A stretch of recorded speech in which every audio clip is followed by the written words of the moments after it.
कल्याणमध्ये मराठी माणसांना मारहाण केल्याप्रकरणी मुख्य आरोपी अखिलेश शुक्लासह इतर 2 आरोपींना अटक करण्यात आली। धूप लावण्याच्या वादातनं कल्याणमध्ये एका सोसायटीमध्ये तुफान राडा झाला। या वादामध्ये एका मराठी माणसाला बेदम मारहाण करण्यात आली।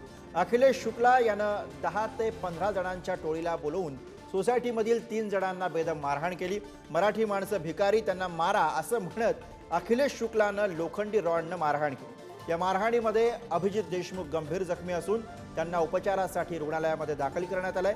या घटनेचा व्हिडिओ सोशल मीडियावरती व्हायरल झाल्यानंतर संपूर्ण महाराष्ट्रामध्ये संतापाची लाट उसळली आहे।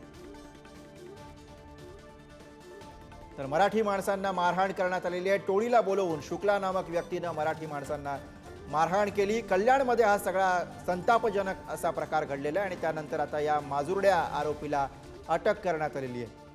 या माजुरड्या आरोपीचा माज उतरावा अशीच प्रतिक्रिया आता सर्वसामान्य मराठी जनांकडून येताना दिसते।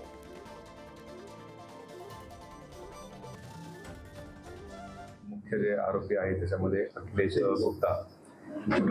अखिलेश शुक्ला याला पोलिसांनी ताब्यात घेतलेला आहे आणि त्याची सध्या अटकेची प्रोसेस सुरू आहे आणि त्यानंतर पुढील जे काही कायदेशीर कारवाई त्यामध्ये चालू आहे। त्याच्यामध्ये टोटल FIR मध्ये नमूद केल्याप्रमाणे 8 ते 10 जणांच्या विरुद्ध सध्या गुन्हा दाखल झालेला आहे। त्यापैकी आतापर्यंत आपण 3 आरोपींना अटक केलेला आहे। मुख्य अटकेची प्रोसेस सुरू आहे।